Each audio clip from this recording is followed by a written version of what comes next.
Well, hello and welcome to the Eagle's Nest, the audio retelling of the story by Charles Supersinski, Soaring with the Eagles, the Copper Peak story. And we are in episode 16, around the year 1955. We're trying to keep the dream of Copper Peak alive, and we know that we have a very good design for a ski flying hill. We've started to obtain the support of the local units of government and the local community in general. And we have the one big thing in front of us now, and that is financing for the project. And as we know, we have to depend on federal dollars now in order to put up a hill of this size. And the Gogebic Range Ski Club is a little bit inexperienced at raising money from the government, but this was a time of growth in the USA, and the people in the Gogebic Range were determined that we would be sure to do everything possible to get our share of the development monies available on both the national and the state level. The public relations campaign of the Gogebic Range Ski Club continued, with the economic benefits to the area being extolled in the Ironwood Daily Globe. The headline said, "Chippewa Hill worth millions to the range." The proposed new slide on Chippewa Hill will add an estimated $1 million annually to the area's economy from tournament visitors and tourists, Earl Minkin of the ski club told members of the Ironwood Lions Club Monday at its weekly meetings at the St. James Hotel. 6 to 8 day shows would be staged at the hill instead of the usual 1 and 2 day tournaments. This would permit more people to attend, said Minkin.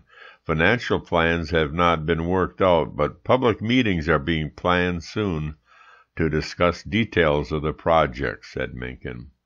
According to Earl Minkin, chairman of the Copper Peak Committee, a public meeting was being planned in the near future to solicit ideas on raising funds for the construction of the hill. Time for action on Copper Peak. For the first time, 2 large sketches of the Copper Peak ski flying slide were put on display. One at the Stern and Field building on the corner of Suffolk and Aurora Streets in downtown Ironwood, and the other along Black River Road at the base of the Chippewa Hill. The long drawn-out process, encompassing nearly 20 years of developing the plans for the Copper Peak project, had reached the implementation stage. An editorial comment in the Daily Globe on Tuesday, February 21st of 1956, urged community action. The headline read, "Time for Action." For many years now, the Gogebic Range Ski Club has had a dream of one day having the world's greatest ski slide on Copper Peak in Ironwood Township, and it seems that if this dream is ever to materialize, 1956 should be the year for action. Unless something is done to get financing of the project underway, the whole plan will probably be forgotten. If that happens, ski jumping will fade out of the local picture. The long-awaited financial planning meeting for the Copper Peak project was scheduled for Thursday, March 29, 1956, at the Memorial Building in Ironwood. Some 40 community leaders from the area attended the meeting. The Daily Globe reported on the meeting the following day. A recommendation for positive action on the proposed world's largest ski jump at Copper Peak along the Black River Parkway was the highlight of the 2-hour public meeting of all the movers and shakers of the community. James E. Sheridan, principal of Ironwood High School, voiced emphatically to the group the need for something positive. He suggested a committee to study financing. Bernard E. Larson, otherwise known as Barney Larson, Ironwood attorney, had previously suggested the appointment of a smaller group to study financing methods and including persons who worked on local fund drives to gain the benefit of their experience.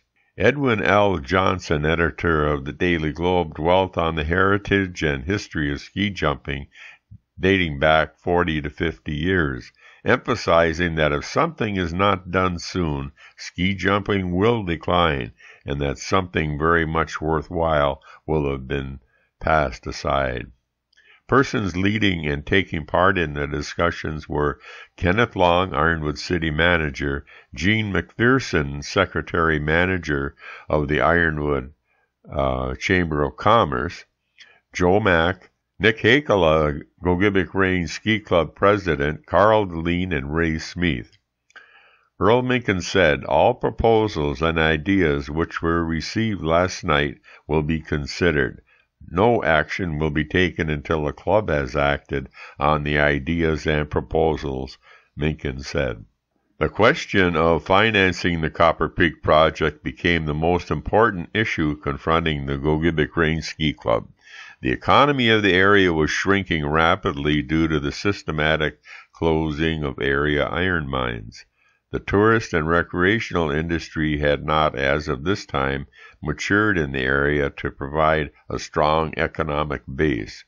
The club floundered for several years, trying to find the means to underwrite the costs of the project. Economic conditions were worsening on the Gogebic Range, and community leaders were determined to do everything possible to reverse the trend. The Daily Globe reported that county officials were planning to go to Washington to seek information on project help for Copper Peak. A delegation from the county left today for Washington, D.C. to meet personally by appointment with various officials in charge of administering federal aid programs.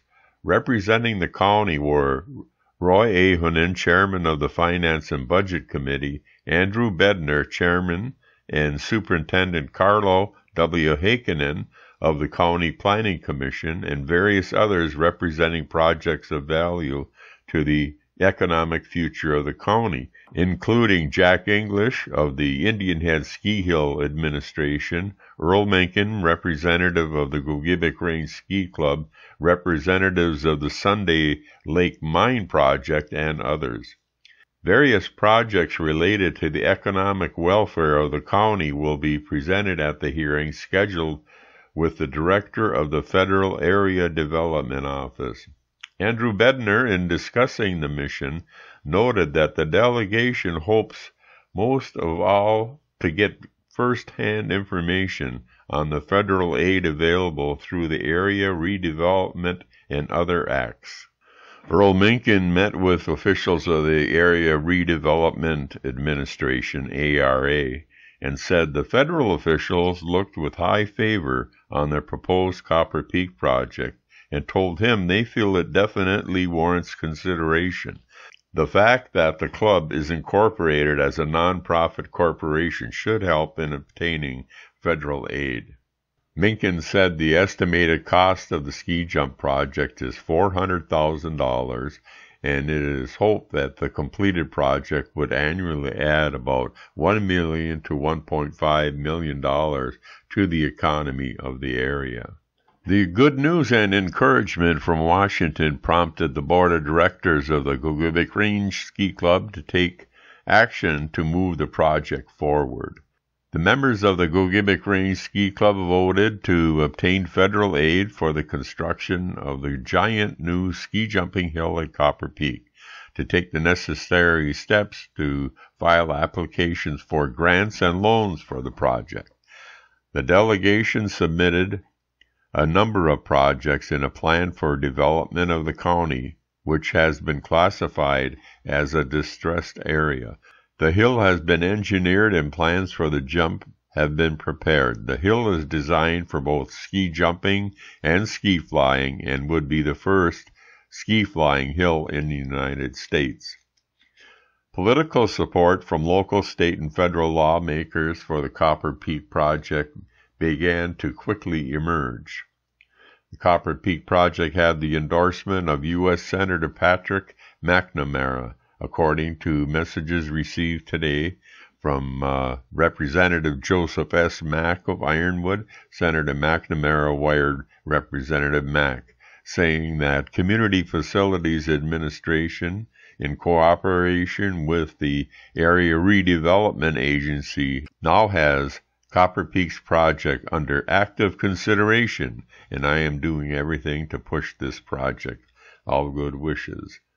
The plans called for, in addition to the slide, a judge's stand, clearing of the lands for the development of parking and spectator use, shelter buildings, roadways and road changes, canteens, restroom facilities, a chairlift, and added land acquisition. All engineering to date conforms to FIS and National Ski Association standards.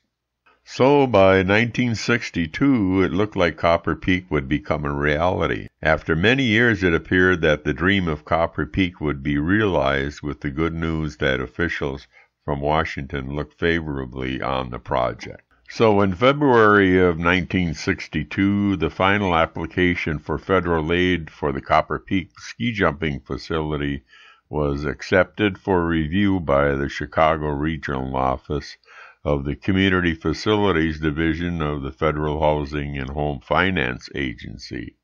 Earl Minkin made his project progress report to the County Planning Commission and said that the project, estimated to cost $400,000, was submitted with a request for a grant of $150,000 and a loan of $250,000 at an interest rate not to exceed 3 3/8%. This proportion of grant and aid was advised by an official of the Chicago office. Of several projects which are planned for federal aid under the ARA, the Copper Peak project has received the greatest encouragement. So finally, in 1962, we had good news. It was the May 2nd Daily Globe which carried the story of approval of the Copper Peak project by the ARA. The front page headline read, "Copper Peak Ski Hill Project Approved." The total cost of the project will be $400,000 with a loan of $250,000 and a grant of $150,000. When completed, it will be the largest ski jumping and ski flying hill on the North American continent and will compare in size to any in Europe, including the one at Oberstdorf, Germany, now regarded as one of the best. Earl Minkin emphasized that the hill will also serve as a year-round tourist attraction and park, including a campsite which will be erected at the base of the hill. "It is a known fact," said Minkin, "that a vast number of tourists from all over the nation will want to see the hill merely because it will be the largest hill in the country, if nothing else. The hill, when completed, will feature two hills, 180 meters for ski jumping and 120 meters for ski flying." One of the requirements for the Gogebic Range Ski Club to receive the grant and loan for the Copper Peak project was that the nonprofit corporation must own the land on which to build the ski hill. The Gogebic County Board of Supervisors, in an effort to assist the Gogebic Range Ski Club, adopted a resolution in 1962.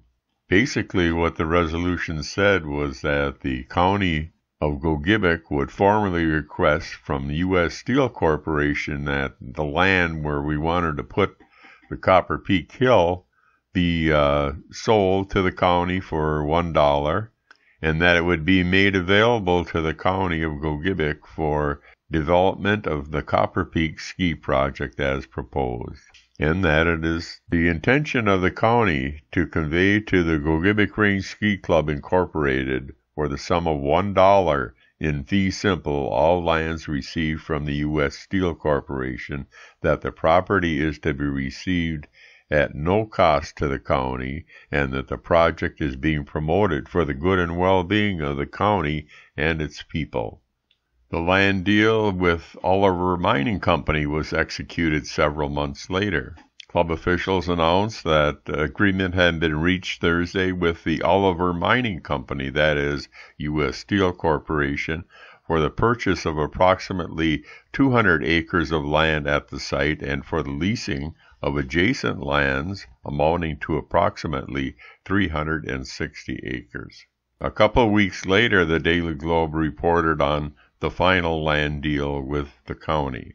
Negotiations have been completed with the Gogebic County Road Commission for the present Black River Road right-of-way in return for relocation and construction of a new road according to the Road Commission specifications. The land acquisition phase is now complete, said Minkin, and we can look forward to receiving federal funds to start construction, he said. The year 1963 could be considered momentous for the Gogebic Range Ski Club.